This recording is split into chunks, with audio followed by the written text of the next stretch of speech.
Hey, welcome back everyone. It is now May 9th of 2020, and ever since the release of Star Wars: The Rise of Skywalker, a lot of fans around the world have been very intrigued about the future of the Star Wars franchise by Disney and Lucasfilm, and exactly where things are going by both Bob Iger and Bob Chapek in order to make a better version of the Star Wars universe moving on forward.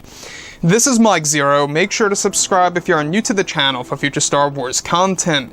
Now, the thing about Disney Star Wars is that we are now in a position as a Star Wars community where there's a lot of fans who are against the franchise, there's fans who are for the franchise and where things are going with The Mandalorian Season 2 and Season 3, the new trilogy of films, and other Star Wars TV shows in the works for Disney+.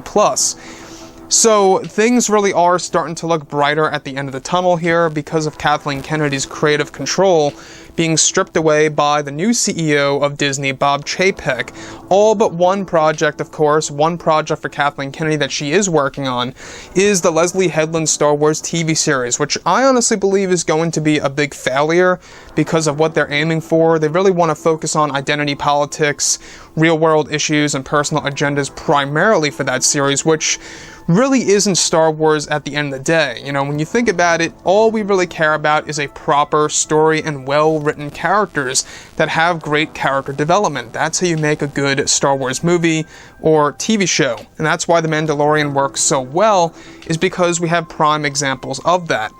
So, moving on here, we do know that Disney has over 10 years worth of Star Wars projects in the works for Disney Plus alone. However, what's really interesting all has to do with actor Mark Hamill, where Disney is now in a position of damage control and desperation in an attempt to revive the Star Wars brand to how it was before 2017's The Last Jedi by director Rian Johnson, and that Bob Iger and Chapek are discovering techniques to increase the value of the brand by embracing content for the Disney Plus platform and for the new Star Wars films that drop in theaters in the near future. Now, it's explained that before and after the premiere for The Rise of Skywalker, many interviews were given to the creators of the sequel trilogy, as well as the actors of the films, where eventually actor Mark Hamill was questioned about the Star Wars franchise by Disney and how Disney treated the sequel trilogy. Now, it's explained that Mark Hamill eventually was able to reveal that at the time of developing the sequel trilogy films, Disney CEO Bob Iger wanted to do something very different than the original trilogy and wanted to respect George Lucas's vision for Star Wars. However, Lucasfilm's Kathleen Kennedy proposed to Bob Iger and convinced him that they should abandon the concept by Lucas that he had actually hoped to be a part of the Force Awakens film, where Mark Hamill went on to explain that Luke was originally going to be far more prominent of a character in Episode 7 until Kathleen Kennedy made changes with the writers to only include him at the very end, and that she pressured J.J. Abrams to do this idea.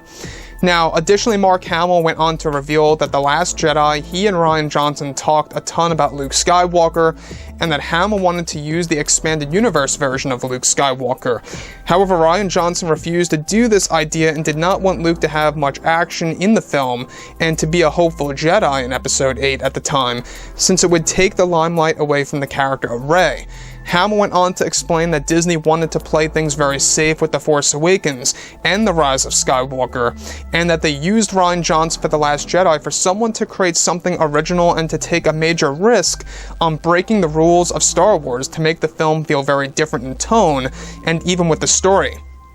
Now, however, the fan backlash continues to grow after The Last Jedi released, and The Rise of Skywalker didn't seem to help extinguish the backlash from the fans. Hamill also explained that Luke was going to be more prominent of a character in the Colin Trevorrow version of Episode 9, Duel of the Fates, before he was fired by Kathleen Kennedy, and that Colin wanted Luke to have a major role in Episode 9 in multiple different ways in order to satisfy the fans around the world to keep things relevant for the Skywalker bloodline.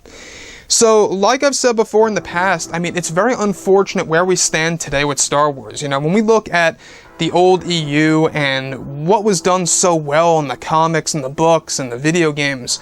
I really believe that we're not going to really match up to how it was in the 90s and the 2000s. I don't think we're going to match up to that ever. But I think that we're going to be in a better place in the coming years because of what Disney is doing, of how they have George, John, and Dave working together as a team with this new universe, and how they're really trying to propel fans into a new mythology of Star Wars with new timelines, right? New eras that take place before Episode 1, after Episode 9, and everything in between. So Star Wars, yes, is going to become more expansive than the old EU.